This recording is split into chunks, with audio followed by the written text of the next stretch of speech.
Aujourd'hui, Caradziak Télé vous propose une balade sur le lac d'Annecy, non pas à bord de ce bateau, mais bien sûr au volant de la dernière nouveauté de chez Renault que vous avez pu découvrir à l'occasion du Salon de Genève. Il s'agit bien sûr du Scénic et c'est aujourd'hui du Grand Scénic.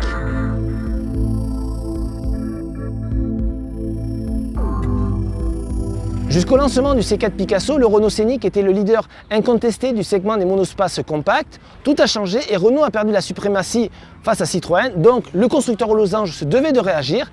C'est chose faite aujourd'hui avec la troisième génération de Scénic. Le Renault Grand Scénic fait partie de la famille Mégane. On trouve donc des points de ressemblance par rapport à la berline compacte de chez Renault, notamment au niveau du bouclier avant, des optiques également. Au niveau des mensurations, le Renault Grand Scénic est devenu plus grand. Il mesure 4,56 m, c'est 7 cm de plus que la précédente génération, mais reste tout de même plus petit que le C4 Picasso qui mesure 4,59 m. Alors, comment différencier un Scénic d'un Grand Scénic? Tout se passe principalement au niveau de la partie arrière du véhicule, avec une vitre de custode différente, un porte-à-faux arrière plus allongé bien sûr pour le Grand Scénic, et enfin et surtout, des feux spécifiques à chaque version, ici un boomerang pour le Grand Scénic et plus rectiligne pour le Scénic normal. L'un des principaux atouts du Renault Grand Scénic, c'est bien sûr son volume de chargement. Vous avez là en configuration 7 places 208 litres, c'est à peu près l'équivalent d'un grand C4 Picasso. Bien sûr, vous pouvez rabattre ces sièges, regardez, ils sont escamotables. Là, avec la banquette arrière avancée, vous avez 702 litres, ce qui est nettement supérieur par exemple à un C4 Picasso. Mais vous allez voir, vous pouvez obtenir encore plus en mettant ces sièges arrière en portefeuille.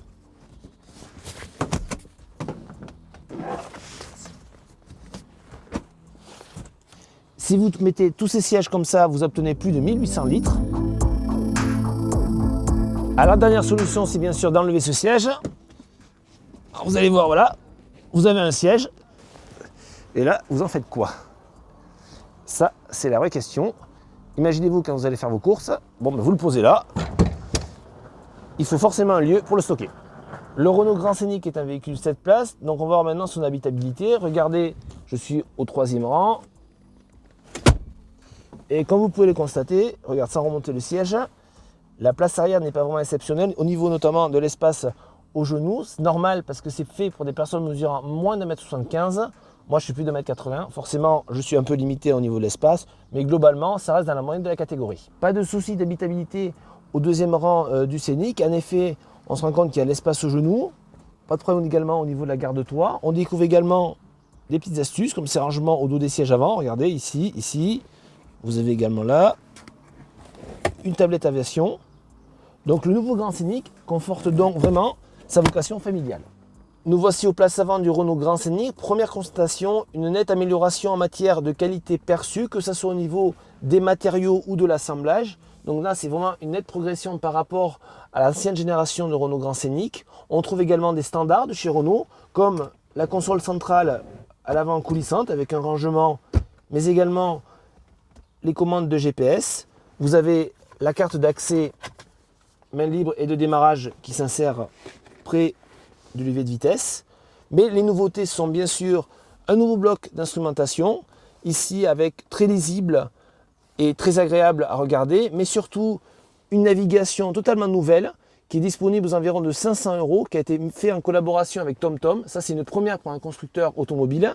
Et le gros avantage, bien sûr, de ce TomTom, c'est que c'est totalement paramétrable et vous pouvez avoir signalé les radars, chose que d'habitude c'est assez rare. Et surtout, elle est évolutive. D'habitude, ça coûte très cher de les faire évoluer. Là, c'est évolutif et ça coûte relativement peu d'argent. Donc ça, c'est un avantage.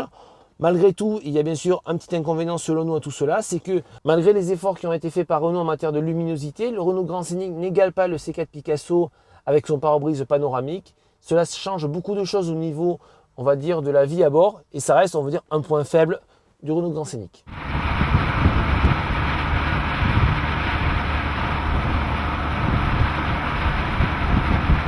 Le Renault Grand Scénic sera animé par une petite dizaine de motorisations, essence et diesel, dont les puissances aussi entre 105 et 160 chevaux. Pour cet essai, nous avons eu le 2 litres DCI 160 chevaux, un moteur qui, malgré ses 340 Nm de couple, est un petit peu creux en dessous de 2000 tours minute. Passé ce régime, il se révèle beaucoup plus convaincant, en permettant au Scénic, qui pèse un peu plus de 1600 kg, d'avoir une vitesse de croisière très facile et très aisée, même à un rythme un petit peu élevé. En matière de comportement, on retiendra surtout la réduction importante du roulis, qui était l'un des principaux problèmes que l'on rencontrait sur la famille Scénic. Aujourd'hui, cela est vraiment résolu, c'est d'autant plus au bénéfice du confort des passagers. On notera également une très bonne insonorisation qui permet d'appréhender les longs trajets sans problème. Attention toutefois, quelques bruits d'air aussi qui peuvent être présents.